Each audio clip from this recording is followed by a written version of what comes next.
কেউ যদি অজু করে, সুন্দর করে অজু করে, অসল্লা রাকাতাইন, তারপরে 2 রাকাত সালাত আদায় করে, মুকবিলান আলাইহিম বিকলবিহি ওয়াজহিহি, মনে প্রাণে ভয় ভীতি নিয়ে, আল্লাহর ভয় মনে নিয়ে, মনে প্রাণে আল্লাহর ভয় ভীতি নিয়ে, আল্লাহকে জেনে শুনে যদি 2 রাকাত সালাত আদায় করে, ওয়াজাবাত লাহুল জান্নাহ, সে জান্নাতে যাবেই।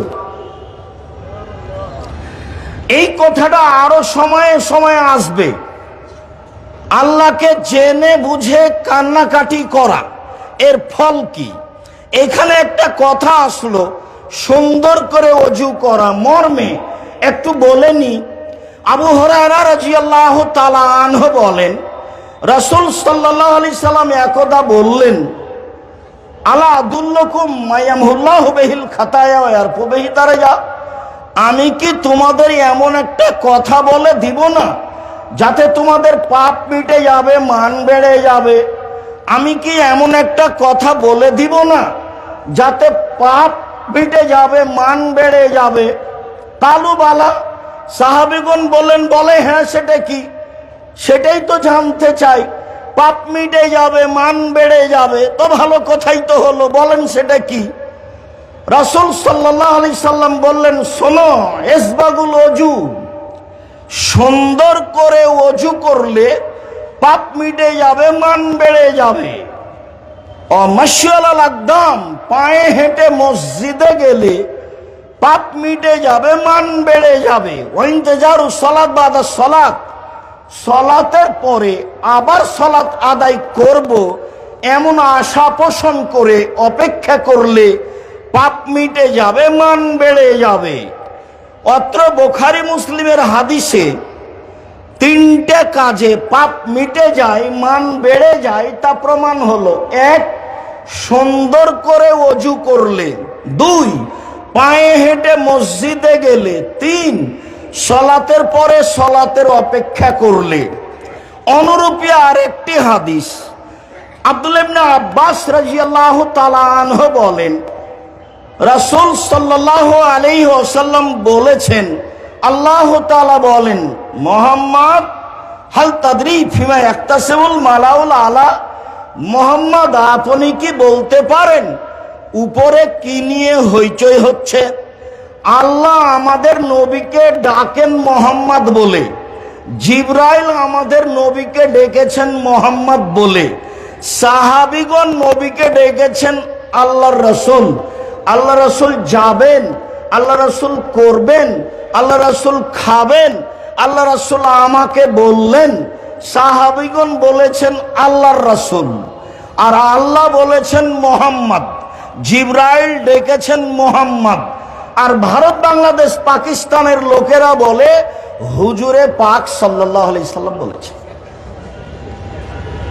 হুজুরে পাক ধর্ম সৌদি আরব থেকে বের হয়ে ইরাকে গেছে, ইরাক থেকে বের হয়ে ইরানে গেছে, ইরান থেকে বের হয়ে পাক ভারতে এসেছে, আস্তে আস্তে উল্টে গেছে অনেক অংশেই।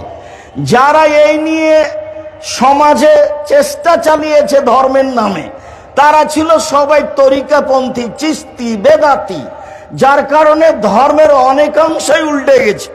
তারপরে তাদের ক্ষমতা ছিল 750 বছর, ওরা চলে গেল ইংরেজ থেকে যে দাপটে, ওদের সহযোগিতা অমুসলিমেরা ভালোই করেছে, আরো যারা করেছে। বঙ্কিমচন্দ্রের রাজসিংহ প্রমাণ করেছে, ইতিহাসের ইতিহাসটা প্রমাণ করেছে, চেপে রাখা ইতিহাসটা প্রমাণ করেছে কারা কি করেছে। ওরা চলে গেলে, ওদের সময় ছিল 190 বছর, ওরা চলে গেলে এই দেশের উপরে ক্ষমতা যারা প্রয়োগ করেছিল তারা ছিল শিয়াপন্থী, যার কারণে হক অনেক দূরে থেকে গেছে। আল্লাহ বলেন মুহাম্মদ, জিবরাইল বলেন মুহাম্মদ, সাহাবীগণ বলেন আল্লাহর রাসূল, আর আমরা বলি হুজুরে পাক সাল্লাল্লাহু আলাইহি সাল্লাম। তাহলে কোনটা চলবে? সাহাবীগণেরটা চলবে। জোর করে ধর্ম মানা যায় না।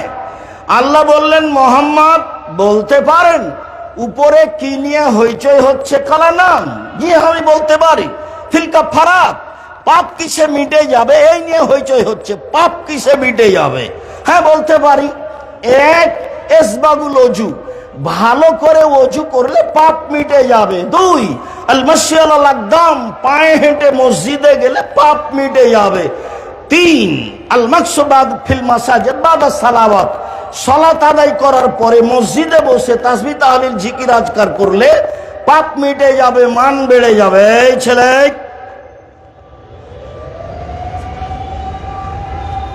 দয়া করে আমাকে কিছুক্ষণ কাজ দেখাবেন না। আমি আপনাকে লক্ষ্য করে এসেছি এবং অনেক দূর থেকে এসেছি। দয়া করে আমাকে কিছু কাজ দেখাবেন না। আল্লাহ রাসূল এক গাধার উপরে উঠে আছেন আর পিছনে আছেন মুআয ইবনে জাবাল। তো গাধা ছোট প্রাণী, কত দূরাদূরি আছে, একেবারেই কাছাকাছি নয়, গায়ের সাথে লেগেই আছে। তো আল্লাহ রাসূল বলছেন মুআয, তো মুআয রাদিয়াল্লাহু তাআলা বলছেন লাবায়ক সাদায়ক, জি প্রস্তুত, বলেন কি বলছেন। তো আল্লাহ রাসূল বলছেন মুআয, তো মুআয রাদিয়াল্লাহু তাআলা বলছেন লাবায়ক সাদায়ক, জি প্রস্তুত, বলেন কি বলছেন। আল্লাহ রাসূল বলছেন মুআয, তো মুআয বলছেন লাবায়ক সাদায়ক, জি বলেন প্রস্তুত, কি বলছেন। আল্লাহ রাসূল এইভাবে বলছেন কেন, কথা কেন বলছেন না, কি সেটা? মুআযকে ডেকে কি বলবেন? মুআযকে যেটা, সেটা যেন মুআয রাদিয়াল্লাহু তাআলার ভুল না হয়, শুনতে যেন ঘাটতি না থাকে, তাই প্রস্তুত করলেন। তো আল্লাহর নবী একটা কথা বলবেন, সেই জন্য সাহাবীকে প্রস্তুত করছেন এইভাবে, আর আমি রাসূলের কথাই অনুবাদ করছি, আর আপনি আমাকে প্রয়োজন দেখাচ্ছেন, আমি এটা মেনে নেব আপনি মনে করলেন? বলে হিসাব, এই হিসাব ত্যাগ করবেন, আপনার জন্য আমি এসেছি। এখানে আসার পিছনে আমার তেমন কোনো স্বার্থ নেই যে দয়া করে আপনি আমাকে কোনো কাজ দেখাবেন না। আচ্ছা, এখানে একটু কথাটা বলে নি, আবার ফিরে আসছি। হ্যাঁ প্রস্তুত, বলেন। তো আল্লাহ রাসূল বললেন মুআয বলতে পারো আল্লাহর কাছে আমরা কি পাই আর আল্লাহ আমাদের কাছে কি পান, পরস্পর পাওনাটা কি? আমরা কি পাই, তিনি কি পান, আমরা কি পাই, তিনি কি পান। তো মুআয রাদিয়াল্লাহু তাআলা বলছেন আমি জানি না, আল্লাহ এবং আল্লাহ রাসূল ভালো জানেন, এটা আমি বলতে পারছি না। তখন রাসূল সাল্লাল্লাহু আলাইহি সাল্লাম বলছেন যে মুআয শোনো, আল্লাহ আমার পান যে আমরা যেন তার শিরক না করি, এটাই তার পাওনা। আমাদের শিরক করা হবে না, এটাই হলো তার পাওনা। আর আমরা তার কাছে পাই যে তিনি আমাদের শাস্তি দিবেন না, উনি আমাদের পাবেন না।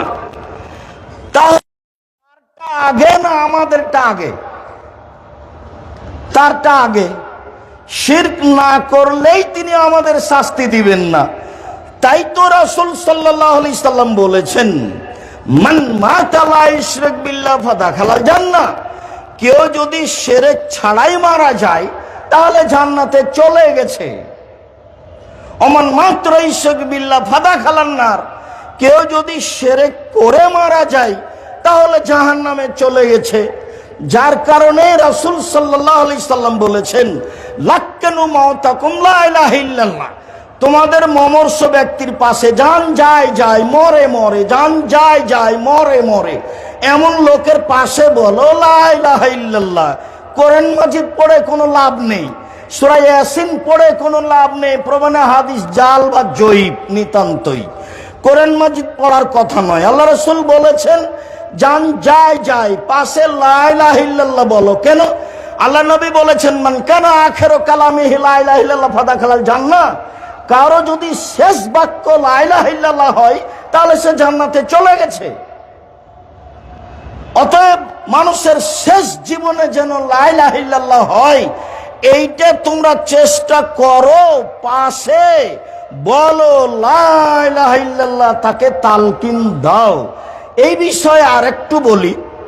আবু যার গেফারি রাদিয়াল্লাহু তাআলা আনহু বলেন একদা আমি আল্লাহ রাসূলের নিকটে আসলাম, দেখি তিনি ঘুমিয়ে, আমি চলে গেলাম, আবার আসলাম, দেখি তিনি জেগে।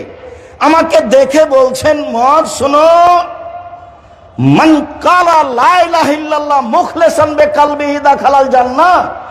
কেউ যদি খালেস অন্তরে লা ইলাহা ইল্লাল্লাহ বলে তাহলে সে জান্নাতে চলে গেছে। এইটুকু বলতেই আবু যার গেফারি রাদিয়াল্লাহু আনহু বলছেন, ওয়াইন জানা ওয়াইন শারাকা, চুরি করলেও যাবে, জেনা করলেও যাবে। তখন আল্লাহ রাসূল বলছেন, ওয়াইন জানা ওয়াইন শারাকা, চুরি করলেও যাবে, জেনা করলেও যাবে। তখন আবু যার গেফারি বলেন, চুরি করলেও যাবে, জেনা করলেও যাবে। আল্লাহ রাসূল বলছেন, চুরি করলেও যাবে, জেনা করলেও যাবে। আবার আবু যার গেফারি রাদিয়াল্লাহু আনহু বলছেন, চুরি করলেও যাবে, জেনা করলেও যাবে। তখন আল্লাহ রাসূল বলছেন, আবু যার গেফারি, তোমার নাকটা মাটিতে মিশে যাক, আমি বলছি যাবে, তুমি এভাবে বলছো কেন? তোমার নাকটা মাটিতে মিশে যাক। এটা বুখারী মুসলিমের হাদিস। আর একটা বুখারী মুসলিমের হাদিস পড়ি, তারপরে এখানে একটা কথা আছে সেটা বলবো। আবু হুরায়রা রাদিয়াল্লাহু তাআলা আনহু বলেন, একদা আল্লাহ রাসূল আমাদের মধ্য থেকে উঠে বাগানের দিকে যেতে লাগলেন। তো আমিও পিছে পিছে যাচ্ছি। একবার তিনি ঘুরে দেখে বলছেন, আবু হুরায়রা? আমি বললাম, জি। তো আল্লাহ রাসূল হাঁটতে লাগলেন, আমিও হাঁটতে লাগলাম। বাগানে যে ভিতরে যেতে যেতে কিছু দূর যাওয়ার পরে আমাকে বলছেন, তুমি এখানে থামো, তুমি এখানে বসো। তারপর তিনি যেতে লাগলেন। তো দেরি হয়ে গেল, বুঝতে পারি না আসছেন না কেন, কোথায়, কি ব্যাপার, কোনো সমস্যা নাকি। তারপর দেখছি ওই যে আসছেন, ওই যে আসছেন। যখন কাছাকাছি তখন তিনি বলছেন, চুরি করলেও যাবে, জেনা করলেও যাবে। আবার বলছেন, চুরি করলেও যাবে, জেনা করলেও যাবে। আবার বলছেন, চুরি করলেও যাবে, জেনা করলেও যাবে। এবার কাছাকাছি চলে এসেছেন। তখন আমি বললাম, আল্লাহর নবী, আপনি কার সাথে কথা বলছিলেন? কাউকে তো দেখতে পেলাম না। আপনি বলছেন যে এটা করলেও যাবে, এটা করলেও যাবে। আমি খালি মানুষ খুঁজছি, কে সে, কার সাথে কথা বলছে? কই, কাউকে তো দেখতে পাই না, কে বলছে, কার সাথে তিনি কথা বলছেন? তখন আল্লাহ রাসূল বলছেন যে, আবু হুরায়রা শোনো, জিবরাইল আমাকে বলছেন, কেউ যদি খালেস অন্তরে লা ইলাহা ইল্লাল্লাহ বলে তো জান্নাতে চলে যাবে।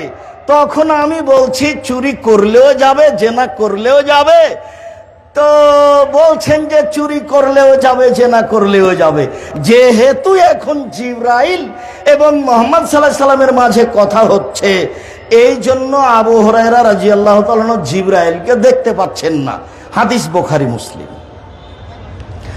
জিবরাইলকে মানুষ দেখতে পাবে না। আল্লাহ নবী বলছেন, আয়েশা, এই যে জিবরাইল তোমাকে সালাম দিল।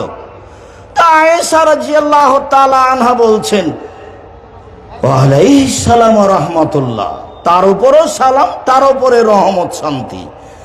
তো আপনি তো দেখতে পান, আমরা তো দেখতে পাই না।